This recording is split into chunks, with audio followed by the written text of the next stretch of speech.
Hey there, welcome back and this is Noor Jannat Meme with another new tutorial and আজকের পড়াটা অনেক interesting হতে চলেছে। আজকে আমরা কিছু কমন ডিফারেন্স নিয়ে কথা বলবো যেগুলো আমরা বুঝি না অ্যান্ড আমরা কনফিউজড হয়ে যাই অ্যান্ড এর জন্য আমরা ঠিকমতো অ্যাপ্লাইও করতে পারি না এগুলোকে সব জায়গায়। For example hear versus listen, made of versus made from, still versus yet versus already, quick versus early versus slowly, many versus much। এই ধরনের অনেক কিছু আছে যেগুলো আমরা বুঝি না সবসময়। সো আশা করছি আজকের লেসনের পর থেকে এগুলো নিয়ে আমাদের কোনো কনফিউশন থাকবে না। So don't get worried and stay with me and welcome to 1 Minute English with me.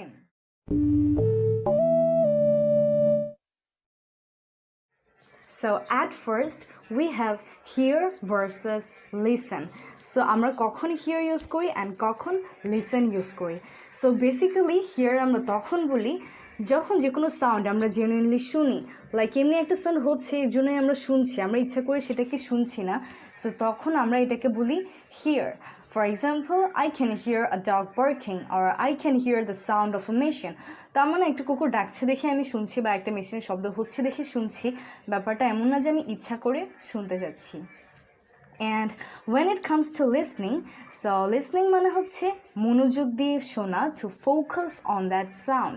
And listen এর পর আমরা preposition to-টা বেশিরভাগ obviously ইউজ করে থাকি। So listen এর পর আমরা একটা to ইউজ করে থাকি। So হিয়ার মিন্স জেনুইনলি যে কোনো একটা সাউন্ড শোনা অ্যান্ড লিসেন মানে মনোযোগ সহকারে ফোকাস করা ওই সাউন্ডের উপর যে কী বলছে, খুব মনোযোগ সহকারে শোনা।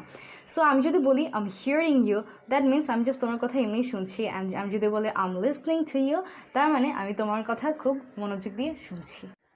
Now we have hope versus wish. So hope versus wish, এই দুইটা ভার্ব যদিও আমাদের কাছে সিমিলার মনে হয় in meaning, but they are not actually grammatically same. যখন আমরা হোপ বলি তার মানে এই জিনিসটা হওয়ার একটা সম্ভাবনা আছে, এটা ভবিষ্যতে হতে পারে।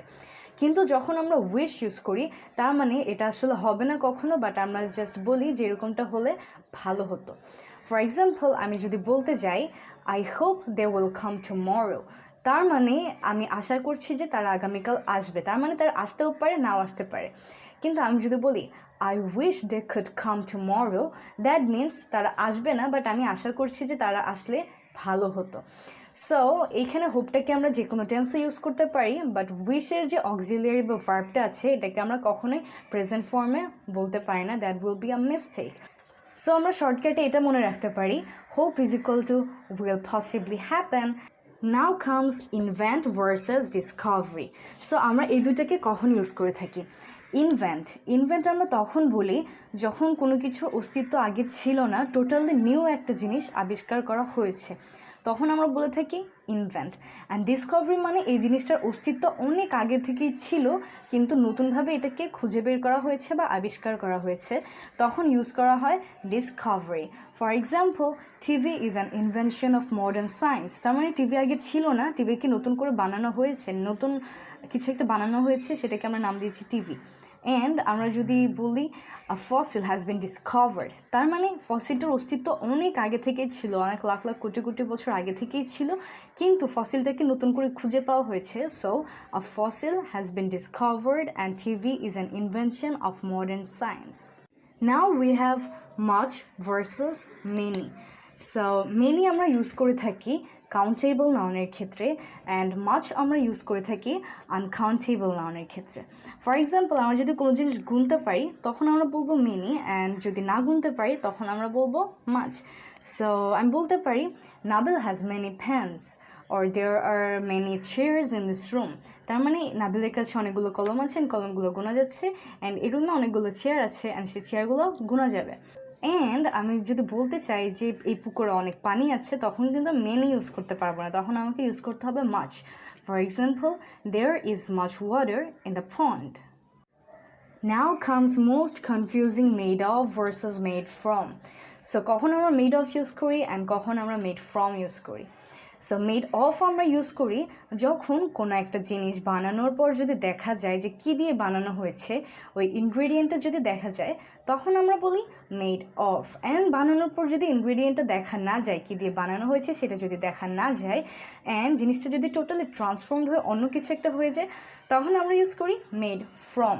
For example, chair is made of wood, তার মানে চেয়ার যে কাঠের তৈরি এটা কিন্তু আমরা দেখতে পাচ্ছি, সো এর জন্য বলা হয় chair is made of wood. And paper is made from would, তার মানে দেখেন paper is made from would, তাহলে এখানে পেপার যে উড দিয়ে তৈরি হয়েছে এটা কিন্তু আমরা দেখতে পারছি না, কাগজের মধ্যে কিন্তু আমরা কাঠ দেখতে পারি না।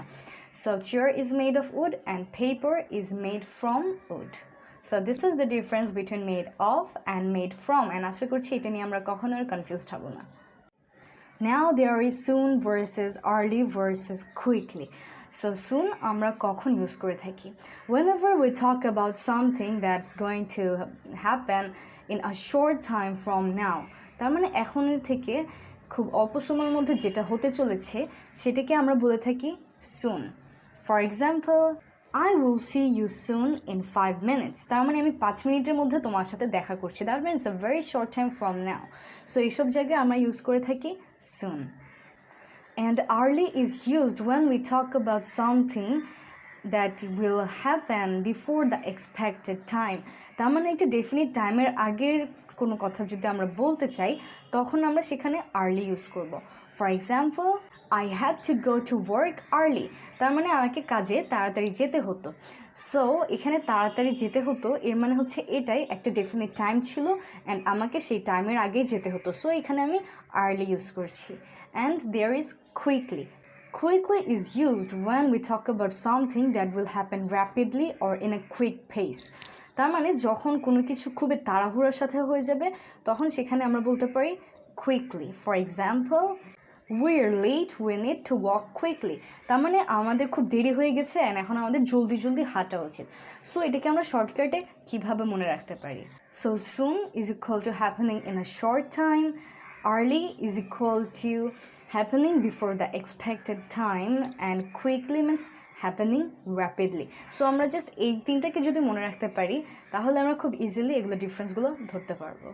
Now we have like versus as.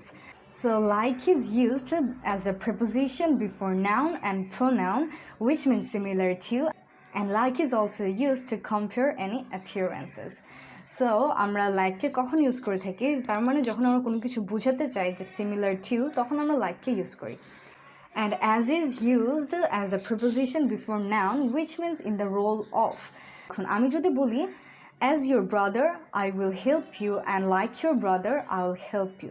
So আমি যখন বলছি like your brother I'll help you, that means I'm not your brother but I'm willing to help you. And যখন আমি বলছি as your brother I'll help you, that means আমি তোমার ভাই এবং এর জন্যই আমি তোমাকে সাহায্য করব। সো এখানে কিন্তু আমাদের ডিফারেন্সটা মাথায় রাখতে হবে, like and as they are not similar all the time. Now we will know the difference between still, already and yet. So এটা অনেক কনফিউজিং একটা বিষয়, আমরা মাঝে মাঝে কনফিউজড হয়ে যায় স্টিল কোনটা, অলরেডি কোনটা অ্যান্ড ইয়েট কোনটা। সো এখন আমরা সেটা জেনে নিব। So still is used to talk about something that has not finished yet. তার মানে যেটা এখন পর্যন্ত শেষ হয়নি সেই সব জায়গায় আমরা still ইউজ করতে পারি। For example, I'm still eating, তার মানে আমি এখনও খাচ্ছি, আমার খাওয়া শেষ হয়নি, I'm still eating. And already আমরা ইউজ করব যখন কাজটা পুরো শেষ হয়ে গিয়েছে। For example, I've already finished the work, তার মানে আমার কাজ শেষ হয়ে গেছে। আর আমি যদি কাজটা শেষ করা বাকি থাকতো তখন আমি বলতাম I'm still working, তার মানে আমি এখনও কাজ করছি। And we use yet in questions and negative that hasn't happened. So for example বলতে পারি haven't you left yet, তার মানে তুমি এখনও রওনা দাওনি। সো আমরা শর্টকাটে কীভাবে মনে রাখতে পারি? still is equal to haven't finished, already is equal to have finished, and yet is equal to haven't started. So এটা খুবই একটা ইজি ওয়ে, আমরা এভাবে করে এই লাস্টের কথাগুলো যদি মনে রাখতে পারি দেন আমাদের কনফিউশন হবে না নেক্সট টাইম থেকে।